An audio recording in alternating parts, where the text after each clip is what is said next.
Hi everyone, it's Jerry. This is game 1 of the 2023 World Chess Championship match between Nepomniachtchi on the white end and Ding Liren. Magnus Carlsen not defending his title this time around. He made that decision in July of 2022. So this is a best of 14 game match. And in this first round, we had a nice battle. Nepomniachtchi opening with e4, e5 by Ding Liren. We have a Ruy Lopez, a6 bishop a4, and we enter what is known as the delayed exchange variation in this one. Bishop takes c6 only after the bishop has been deployed to e7. If the bishop is captured sooner, so for example on this move 5, we could eventually see this bishop on f8 deployed in one move to d6. After castles, you wouldn't want to go to d6 right now because there's no guarantee the bishop captures the knight and allows this pawn to capture and open up the door for the light square bishop. This would be very awkward to play bishop d6 with the pawn on d7 still. So there's this delay of the capture only after this point. Do we have bishop takes knight?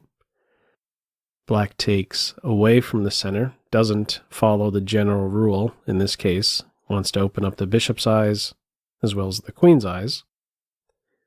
Black would have a good reply to knight takes e5. You could take on e4.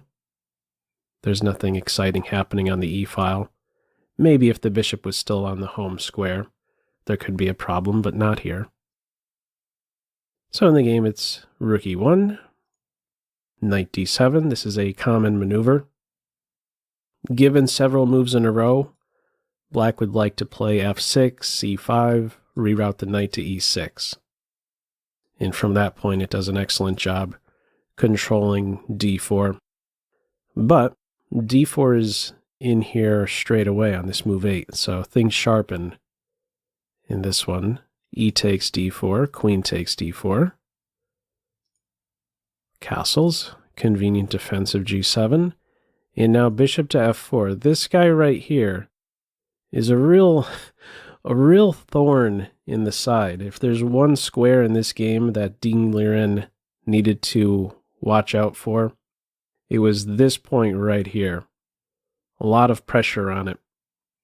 It's an inconvenience for the queen to have to watch over c7. Let's see how Black tries to neutralize this pressure. Kicks off with knight c5, offering a queen exchange. This is declined. In a way, White says, your queen isn't as mobile as mine. I have more freedom of movement. I have space in the center. Let's keep the queens on. And maybe one day I look forward to a tempo against the queen. Okay.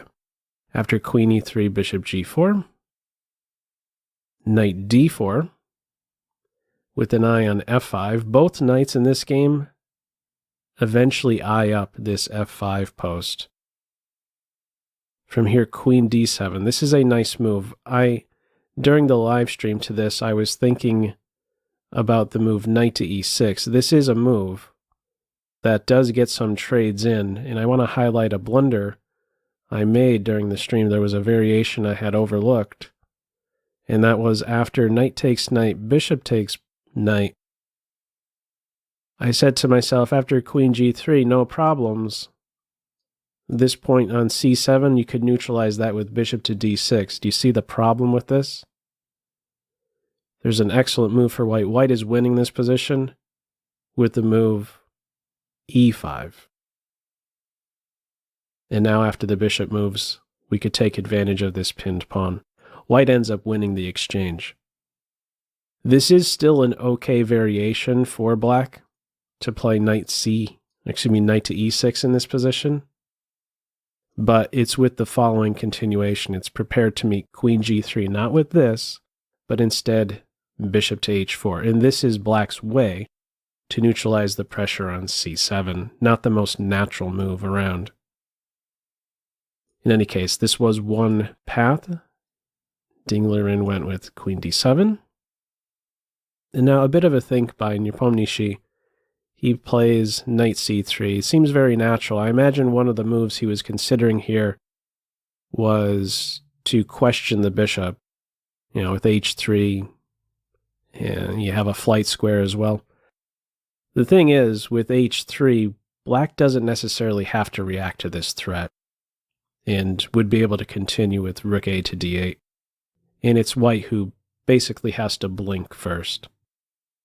If pawn takes bishop, queen takes knight, things are cool in this position. It's considered equal. Also in this position, if there's some desperado sacrifice like knight takes c6, there's some positional compensation with this line after queen takes knight, pawn takes bishop. It says that black's position is fine after knight to e6. Very strong piece on e6. Also unleashing an attack against c2. Okay. In this game, it's knight c3, no h3, rook a d8, knight f5, and the reply is knight to e6 only on this move 14. Now, you could take the knight on f5. This would be the first move I'd be looking at to immediately get rid of that piece that's in my house. But you have to find some accurate follow-up moves. If bishop takes knight, pawn takes, there's some pressure here on c5 and e7. But with some accurate play, namely rook f to e8, and then after f6, bishop f8. This is a really disrupting move. A knight on f5 is very strong, but this pawn could be a great bother. Black is able to meet f6, however, with bishop to f8, staying trained on c5, no bishop takes pawn, and unleashing this attack against the queen. And the idea here is that you could meet queen g3 with g6, and the computer says things are cool. Don't worry about losing this pawn because you have computer-like moves. Queen to d2, pressure here, on e1, pressure there. Okay, that's some deep line that kicks off after bishop takes knight, but in this game, we have knight to e6, one minor piece exchange, knight for bishop, which means this guy is now that much more annoying in a way. Right? You're not going to have bishop to d6 in any lines to neutralize the pressure on this point, so this is still a sore spot for black. These next handful of moves are consolidating small improvements or restriction type moves. And we finally contest the only open file. More restriction by black, cutting out maybe any move that may surface with the queen going to c5. Also stops queen a7. That might be a disrupting move at some stage. So very slow going, these handful of moves. Restriction with a3. You don't have to worry about queen b4. a5, pawn from an undefended square to a defended square. But now there's a few pawns that are on dark squares. So when you see this move, this bishop's eyes might widen. If I ever get here, he might go into Pac-Man mode, track down the b6 and an a5 pawn. Okay. From here, knight e2. Wasn't really doing a whole lot from c3, although I should mention, there is a forward move white has available. This knight could drop into d5. After takes, you are going to be able to get the piece back. The continuation considered best is queen c5. And this is a really sharp line that enters an imbalance. If we take this out a little bit more, knight to d5 would have been interesting. If we carry this line out, this is considered the best continuation. Rook takes on d8. And after queen g5, you take on e7, land a check, and we have this imbalance. Rook, bishop, and pawn versus queen. I almost prefer white here, in a way. White has very good coordination. The king is safe, And you're going to want that as white when trying to defend against an unopposed queen, you might say. You want that coordination. And white has just that. This bishop is a great, is probably the piece that glues this whole position together. In any case, we didn't have the sharp knight d5 in this game. Instead, knight e2, pair of rooks come off, we have some battle along the d file. And now black is saying, I'm just going to get this pawn out of the way with c6. I'm not going to lose this guy. He would really like to get all of these pawns on light squares right about now. In general, you want to coordinate your remaining bishop with your structure. You want to put your pawns on dark if you have a light square bishop, but in a way, this is becoming a bit of an inconvenience to black to keep pawns still around on dark. On the queen side, we don't have a king. It's not like this guy is over here conveniently defending the pawns on dark. It's these pieces that are going to be required to defend c7, so it's a bit of an inconvenience. So let's get that pawn out of the way. We have a rook exchange. Black must recapture with the knight. He does just that. If you take with the queen, the problem with this is that you end up losing the 2-point pawn. And the 2-point pawn here is the b pawn, because without the b pawn, these guys are all weakened. So, in this game, it's knight takes rook, queen f4. White is now entering. The b pawn gets out of the line of fire. Queen b8. Black's out of the pin. And now a decision by Nepomniachtchi. Bishop d6 or bishop to c7. Both will win a pawn. The question is, do you want the c pawn or the a pawn?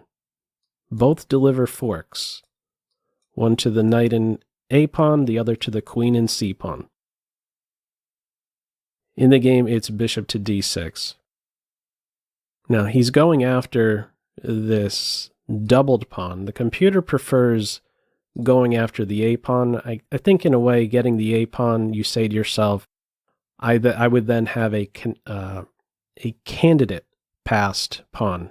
Candidate passed pawn being the a pawn. And you can look forward maybe one day to playing b3, a4, and there you go.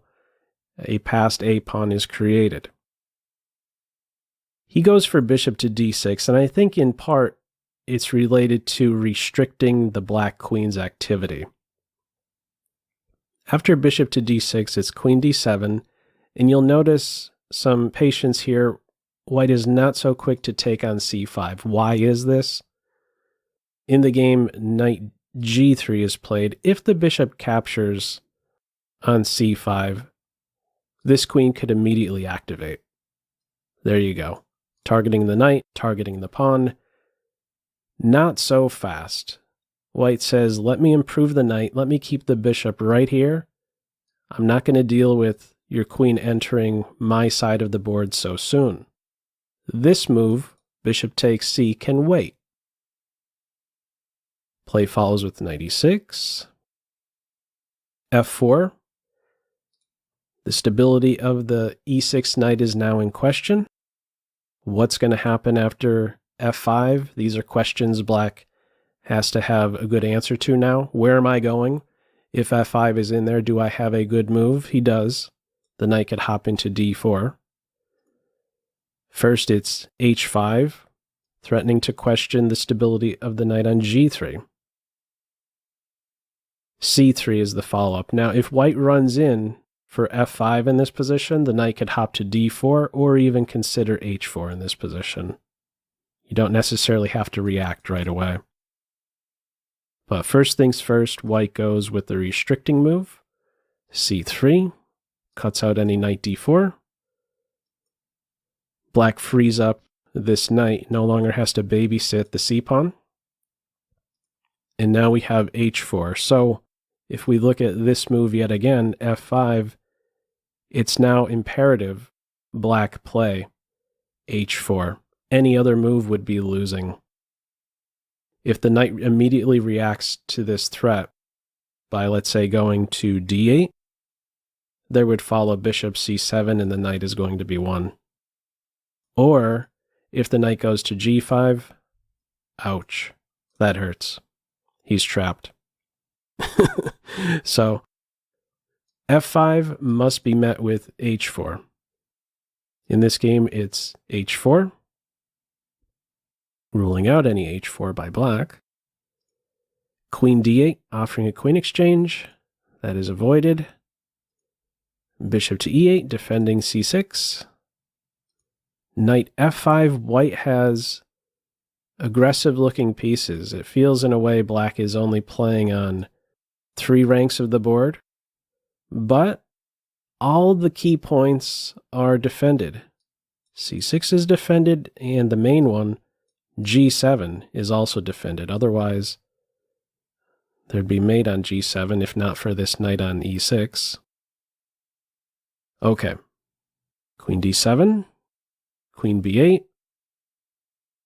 White has pieces positioned more aggressively. It makes sense to try and get the queens off. White says, okay, fine, if we're going to get the queens off, we're doing it on my terms. And we're exchanging queens so that you have to recapture and demote one of your pieces. There we go. The knight's now on his back foot, rank 8. From here, knight d4, knight b7, e5. The bishop on d6 is poison. Also, I missed a variation, a very key one here. This reminded me that this point right here, the bishop is poison on d6. This is a very important variation. If queen takes bishop at this point, there's now queen takes bishop, and knight takes f4 can be met with knight f5, and white is winning. There is no great discovered check for black. The queen is hit, and a mate in 1 is threatened. White is winning. It's considered a mate in 7 from here. Additionally, there's this variation after queen takes f4. White can take the knight without fear of this knight being hunted with queen h4, queen takes g3, because the queen from e6 would be able to block. White is up the piece, white is winning. So, an important detail, the first one I should have been highlighting. After queen takes queen to b7, queen takes bishop, that bishop is poison. And the bishop is also, fast forwarding to the position without the queens on board, the bishop is also poisoned right here, after e5. Taking the bishop, in the game it's king to g8, but taking the bishop, white will be able to coordinate with this pawn really well. Bishop d7, there's f5. And in being able to play these two moves, you're controlling these points, and the king is going to find it very difficult to even approach the d6 pawn. Coming up here, there's king improvement, maybe a knight jump into e6 or c5. The bishop is poison. King g8. King g3, the bishop is still poison because white is able to get f5 in again. However, after bishop d7, once these moves are in, now this is a threat. It's only at this stage does the bishop back off. He goes to g7, out of harm's way, while maintaining pressure against a5. Notice if king f3 instead of bishop c7, now we could have knight takes bishop. And after pawn takes, the bishop is controlling the knight, and the knight could immediately be kicked. And when it goes back, now the black king has a fast track to hunt the d6 pawn. King f7, king e6, this pawn is soon going to be won. Okay. Bishop c7. Doesn't care to even move this pawn. He goes in for knight c5. He has an eye on b7. He's saying, you take my a pawn, I'm going to go after your b pawn. However, after bishop takes a, not so fast. This can wait, and this is a very important detail. Running in with knight to d3 would allow white to have a winning position, kicking off with e6, and this is a very dangerous pawn. Bishop c8, f5, for example. This is a strong position, a winning position for white. It's important for black at this point after bishop takes a to address the threat of e6, and he does just that. King f7. This guy is under control. This can come later. From here it's bishop b7, bishop b4, knight d3. e6, undermining the defense of c6, so we have essentially the trade of white's e-pawn for black's c-pawn. It is simplifying quite a bit. If there are no knights in this position, it's almost certainly a draw. Opposite color bishops, each side very weak on, black is very weak on the light squares. White would be very weak on the dark squares. So the knights need to be maintained in order for there to be any try in this position. Knight takes b, material is now balanced. King f3. This is the only idea really in the position to activate the king. You'll notice these guys do a good job of controlling the black king. How does the king approach? There's a bit of a wall. This king is not able to advance towards the center because of the strong minor piece posts. They're stable pieces on b4 and d4. King f3. How do we deal with this? We're going first to d3. g3 gets out of harm's way. It's not a target anymore for the bishop. If white tries to go towards the center, how can you react instead of the move g3? If white tried king e4, there can follow f5. What's the idea? Well, if the king goes here, you would drop f4. And if knight takes pawn, there can follow some perpetual check idea. The knight gets to pivot on f2 and e3. The king has to stay tethered to the knight. So we would have some repetition of position, or if white tries something else, it'll result in the exchange of knights. And even though white is up a pawn, it's going to be a drawn position with the opposite color bishops. No way to make progress, no way to pose a serious threat, create a passed pawn for white. Okay, so no king e4, instead g3. Knight goes to c1, and after king to e3, a draw offer was made and agreed to. This game ended peacefully. There is no other try at this stage. If the king went to e4, black's move is going to be the same. After king e3, the move played in the game, it was agreed to a draw, but if it did continue, this guy would go to b3, offer a knight exchange, and what do you do as white? How do you even make any progress? So knight takes knight, you have to be careful yourself, stopping this passed pawn. And if you duck the knight exchange, now this square is no longer under control, and the black king could start to improve. Also, this one here, if the king went to e4, we would have similar, knight b3, and after knight to e2, bishop gets to go to c6, and the king has to go back to where he came from. If you go forward, you're asking to get mated. Okay, so this one went no further after king to e3.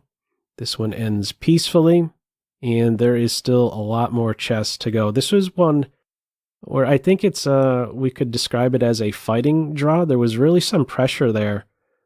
And Nepomniachtchi was really putting some pressure there on Ding Liren, but things were defended really well. Again, some aggressively placed pieces. Queen on, when white had the queen on b8, a bishop on d6, knight on f5, but the key points were covered. c6 was covered, g7 was covered. Okay, a fighting draw in this game one, best of 14, race to 7.5. Let's see the tail to tape on this one. We can see how accurate these guys are playing. There we go. And we can see a 97% accuracy for each side. Only one inaccuracy by Ding Liren. Apparently, what move was being registered? C6. It's registering as an inaccuracy. It's saying at one point it's plus 1.5. I don't know how accurate that evaluation actually is. I don't think it was really ever that high. Overall, super high quality game in this round 1. Feel free, as usual, to leave any feedback to this video in the comment section below. I hope you enjoyed it, and maybe it took a thing or two away. That's all for now. Take care.